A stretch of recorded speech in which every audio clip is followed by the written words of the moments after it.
नेताजी के वादों का खुल रहा पिटारा है और जी जनाब जम्मू कश्मीर में डीडीसी का चुनाव आ रहा है और पिटारा इस प्रकार खुला है कि ताबड़तोड़ वादों की बरसात हो रही है। इन्हीं वादों के बीच आज भारतीय जनता पार्टी ने अपना विजन डॉक्यूमेंट जो है वो डीडीसी चुनाव के लिए पेश किया है। ये इस समय मेरे हाथ में भारतीय जनता पार्टी का वो विजन डॉक्यूमेंट है। आज हम इसी पर चर्चा करने वाले हैं।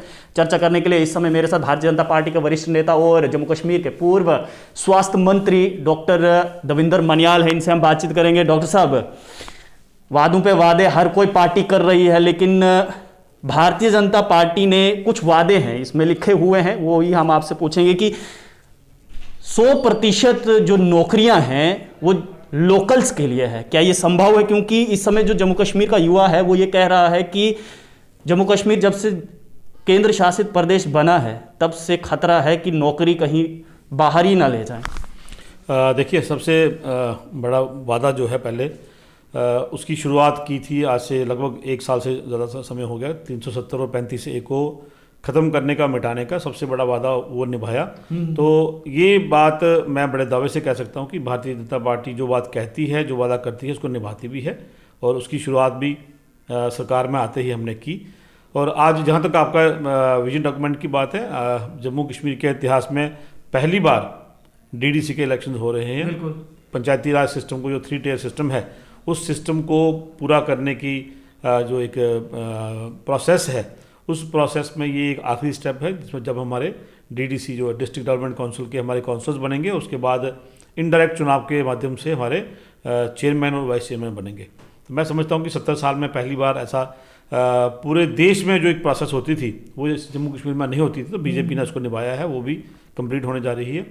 जहाँ तक विजन डॉक्यूमेंट की बात है, अब कोई भी हमारा जो वादा है, जो बात हमने की है, मुझे नहीं लगता कि उसमें कोई खोखली बातें हैं या खाली बातें हैं। हर बात को बड़ी बारीकी से सोच समझकर, और जो समस्याएं जम्मू कश्मीर में हैं पिछले कई सालों से, उनको ठीक करने में, उन समस्याओं का हल ढूंढने में, उनको मद्देनज़र रखते हुए ये विजन डॉक्यूमेंट बनाया गया है।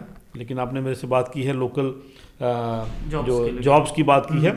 देखिए, मैं पहले भी ये बात हो चुकी है, ज़मीन की भी बात हुई थी और नौकरियों की बात हुई थी। एक बात बड़ी स्पष्ट है कि जहाँ तक ज़मीन की बात है, चाहे नौकरियों की बात है, वो लोकल जो हमारा युवा है, नौकरियाँ उसके लिए ही होंगी।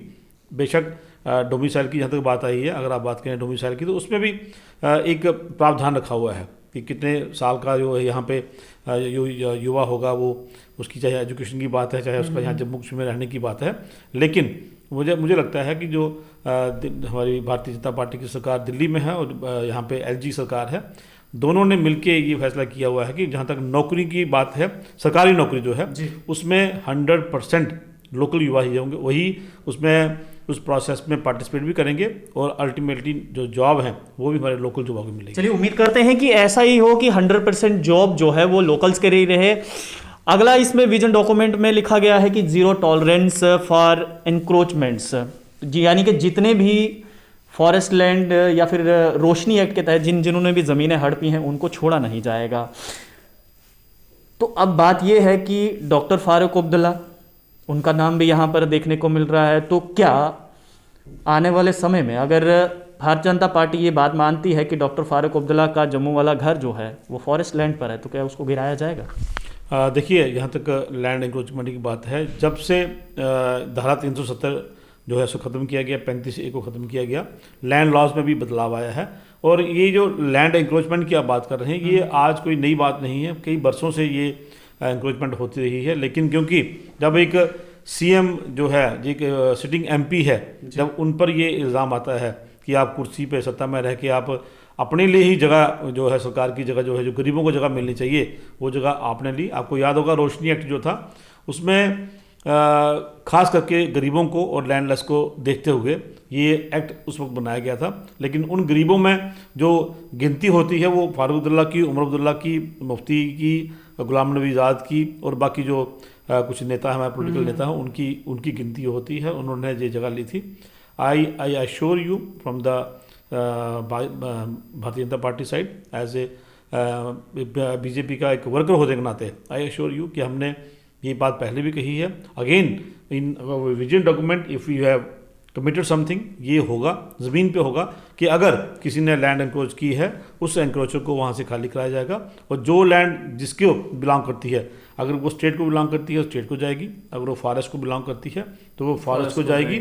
इवन जो हमारी वाटर बॉडीज़ जिनको एनक्रोच करके वहाँ बिल्डिंगें बनाई गई हैं, हमारी ये भी डिमांड थी एलजी सरकार से कि जो लैंड जिस डिपार्टमेंट को बिलोंग करती है उससे खाली कराइए, एविक्ट कराइए और उस डिपार्टमेंट को हैंड ओवर। लेकिन डॉक्टर साहब, अब हम ये जानना चाहेंगे क्योंकि विपक्ष इस समय कह रहा है कि ऐसे कैसे हो सकता है कि सभी पार्टी के नेताओं के नाम इस घोटाले में है और भारतीय जनता पार्टी का एक भी नेता जो है ये घोटाले में नहीं है, जमीन घोटाले में नहीं। जो लिस्ट बनी है एनक्रोचर्स की, उसमें पार्टी को देखते हुए लिस्ट नहीं बनाई गई है। जहाँ तक मैं समझता हूँ गवर्नमेंट ने एनक्रोचर्स की लिस्ट बनाई है, उन्होंने किसी पार्टी विशेष को, या नेशनल कॉन्फ्रेंस कहें या पीडीपी कहें या कांग्रेस कहें, उसमें जो लोग उसमें शामिल हैं, गवर्नमेंट का एक रिकॉर्ड है, गवर्नमेंट का एक सिस्टम है, उसमें जो लोग शामिल हैं वो सारा एक्सपोज किया गया है। और जैसे आज हमने ये बात डॉक्यूमेंट रिलीज़ करते हुए ये बात कही गई है कि अगर किसी को भी, चाहे वो मीडिया के लोगों को या आप किसी विपक्ष के भी नेता को लगता है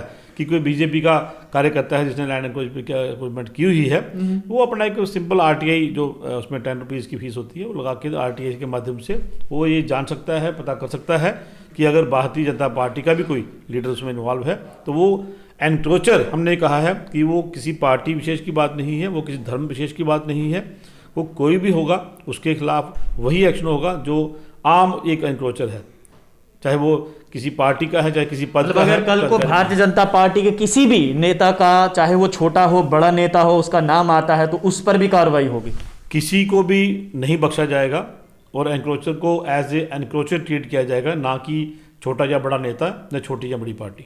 अच्छा, एक और इसमें वादा किया गया है कि regularisation of daily wages, casual labours और कॉन्ट्रेक्चुअल लेबर्स।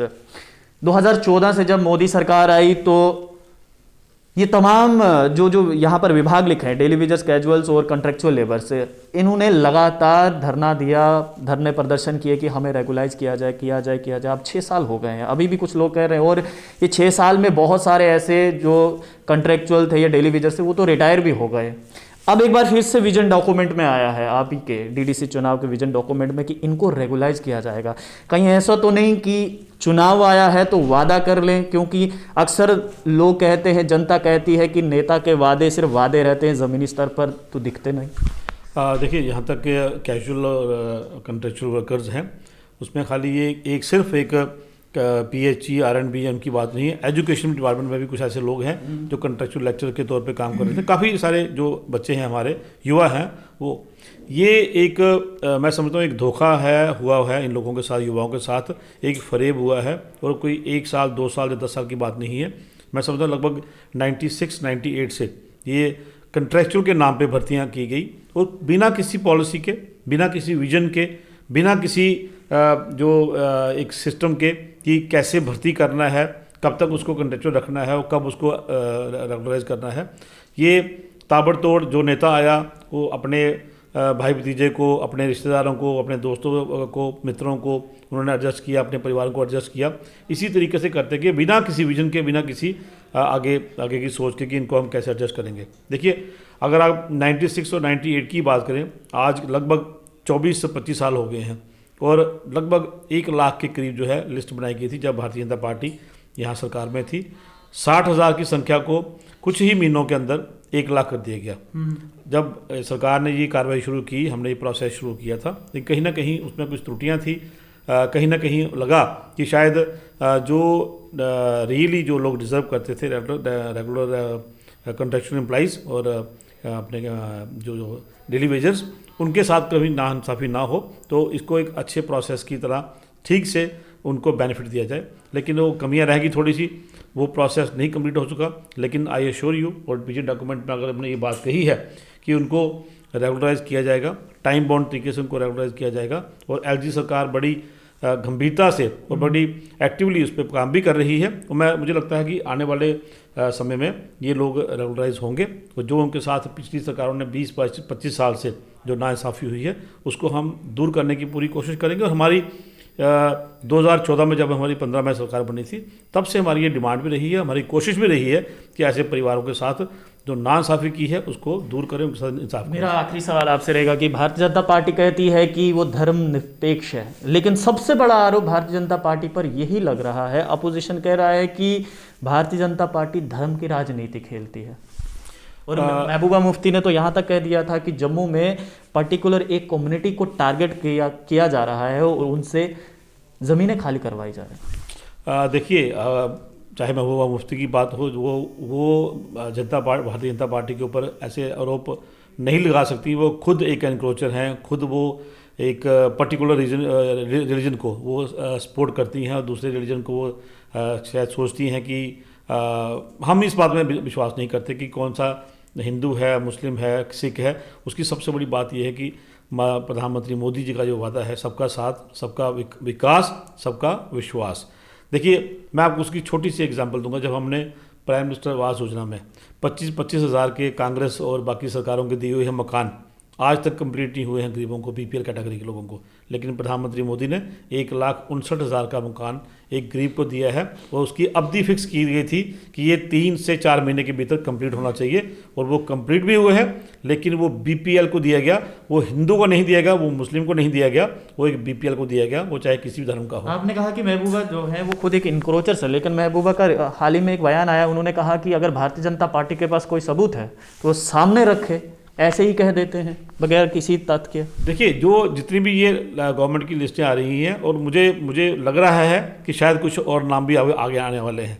हो सकता है जैसे आप कह रहे हैं कि फ़लाँ लीडर उसमें इन्वॉल्व है, फ़लाँ लीडर उसमें इन्वॉल्व है। अभी तक जो लिस्ट आई है, अगर आप उस लिस्ट में जाएं तो मुझे लगता नहीं कोई भी नेता एनसीपीडीपी और इसका कोई बचा हुआ है पीछे, लेकिन जल्दी ही शायद कोई और भी एक लिस्ट आने वाली है, उसमें कुछ और लोग भी शामिल होंगे।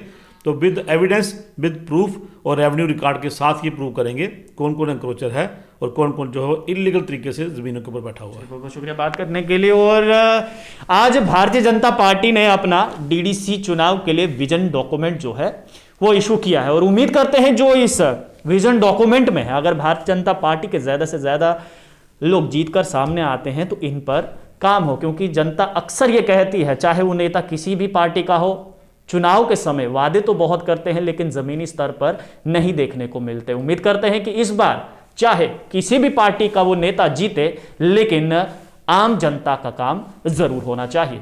आप लोग देखते रहिए अर्ली पोस्ट, कैमरामैन गगन के साथ देव ठाकुर, जम्मू।